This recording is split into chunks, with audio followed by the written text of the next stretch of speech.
What's going on, my friends? Elijah here with Western Landscape. Hope you're all having an awesome day. I wanted to go over quickly as I was putting the list together for some of my current clients. I figured I'd record a video on it. Is things to ask your snow and ice management contractor if you're going to be hiring one for the season. I had this in a sheet format, handed it to a guy, and he was like, wow, he's like, that was actually pretty thoughtful. So I figured I'd share it with you guys. Kind of my rundown of questions, if you're not going to use us kind of thing. What should you ask the other people? So first would be ask them about certifications, okay? I always thought this was like kind of a joke, and I was like, certifications don't really matter, this, that, and the other, till we actually went through the certification process, and I was like, wow, like they actually, it depends on what they are, right? But like there's SIMA, which is the Snow and Ice Management Association. They have actually quite a few certifications that go pretty in depth. There's, like full days of training, depending on what it is, that go into some of these certifications. And while they're not always like, wow, like you're learning every step of the way, there's still some pretty valuable information. If somebody's been through that, there's at least, a certain level of credibility. By no means does it mean they're going to be the best contractor out there, right? Because they can know the information and not do anything with it. But I think it at least, sets a good bar for like, okay, they have at least the baseline of knowledge, and there's somebody that is continually investing in their education and trying to better themselves. So I think it's a really good sign. Secondly, do they have a multitude of de-icing products? It's not always the best to just use a rock salt or even just a treated salt. If they're not using, brine, and then they have additives for their brine, your treated salts, all different kinds of stuff. For the different applications, they may not have the right one and be able to get you the results that you want. So keep that in mind based on their offering. Something to keep in mind that, you're not gonna be able to do, if you're not offering brine, you don't have, really a great option for pre-treatments and things like that. And then are they offering like per push or like per event style billing, or is it like seasonal pricing where you're going to pay a set amount for the whole entire season? I think this is really important because it's a very like telling indicator of what type of staff that they have. Most companies that run a per push style billing have really, really high turnover, primarily because you only really work when it snows, or the employees do. And what most companies with a seasonal or what I've heard, right, and what I've seen is like a seasonal style billing. Say they get paid $30,000 to clear your snow for the entire season. Now they're actually able to keep those guys paid even when it's not snowing, right? Or like they can host trainings, they can do this, they can do that, and if it doesn't snow at all, they can still run paychecks for their guys without going broke. In some winters, like like last winter, we got 22 inches of snow. I'm not sure when you're gonna watch the video, right? But we only got 22 inches of snow last year. If you're a per push contractor, your employees hardly got any work, and there's gonna be really, really high turnover. None of them are gonna want to do snow this year. And so I think it's a really important question to ask, and it's very telling as to like, what level of employees that they have. I had a crazy story about this, is whether or not they have the right equipment to do the job properly. Because clearing, 3 inches of light snow is entirely different, or even 6 inches of light snow is entirely different than 12 inches of wet snow. And just because you have a plow in your truck does not mean that you can clear everything. Heard a crazy story, picture, I don't want to, tell you guys what property it was, but like picture a Walmart parking lot. And this guy had a Tacoma with a plow on it, and it just could not cut it. This was 2 years ago.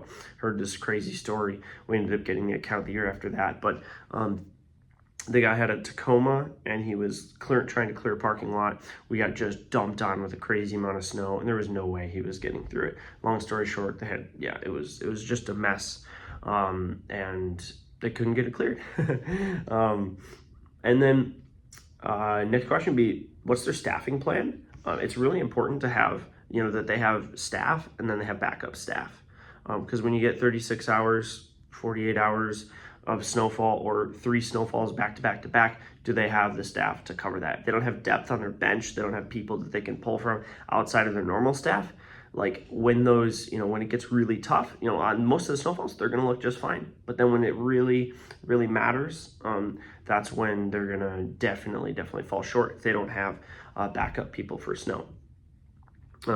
Surprised to me that a lot of contractors don't, like repair damages along curb lines, along sidewalks, along, parking lots where they plowed up grass. But definitely something to ask, like, is your contractor going to clear, not clear, what am I talking about? Is he going to clean up around your parking lot, around anything that he damaged in the spring?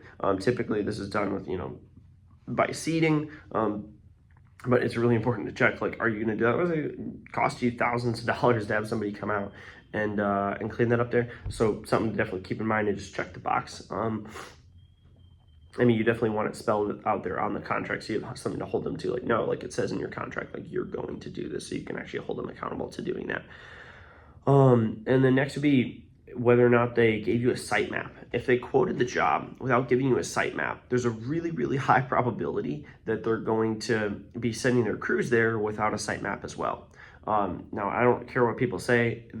During snowfalls, things get crazy. People go into the ditch, and employees are different. Like, nobody is able to guarantee, like, you're always going to have the same person on a job site. And so what ends up happening, even with companies that are like, no, we always have the same people, and like, there's always variables, and there's always the chance that a new person is going to be showing up to the site. And if they don't have a site map to look at, any obstacles that were pointed out during like a preseason walkthrough, any, like storm drains that might not be marked well, anything, any special requests and stuff, that stuff flies out the window.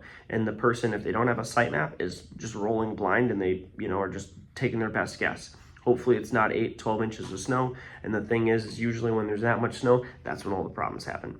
So if there's not a site map, I'd be really questioning, like, are they going to do the proper pre-work to make sure that they know your site, and then, realistically during the season, are they going to, understand your site, and are they going to do the pre-work to make sure that, the person that shows up on your site knows exactly what they're doing. They know the site, they've been there, they see it, or if they haven't seen it, right? Because like, there's no way, especially larger companies, they're going to take all their guys to see all their sites. It's not going to happen. And so they're going to end up with scenarios where, they got to throw somebody in and say, hey, look, I need you to go clear that site. And if there's no site map, it's going to be, flying blind. So keep that in mind.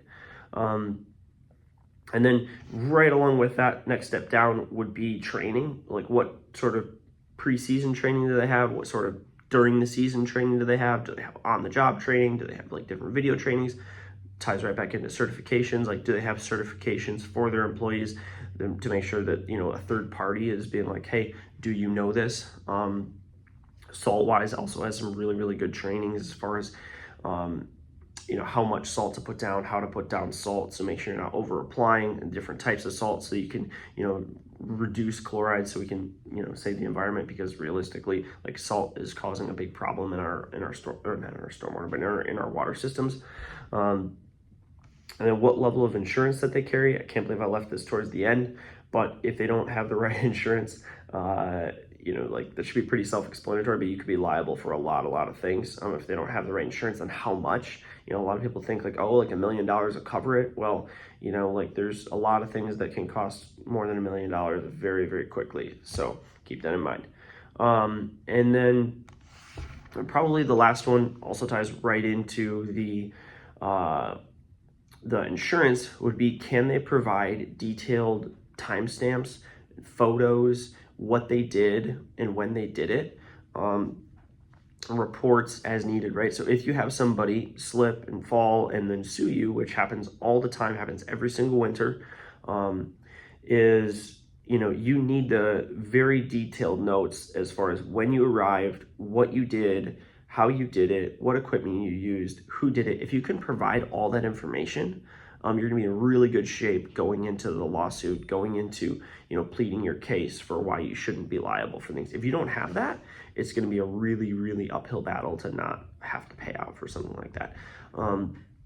Hopefully this was helpful. That was my really quick list of like, hey, things to keep in mind when hiring a snow contractor. Let me know your thoughts. If you got any questions, feel free to drop it below. Happy to answer things. Take care, y'all. Have an awesome day, and peace.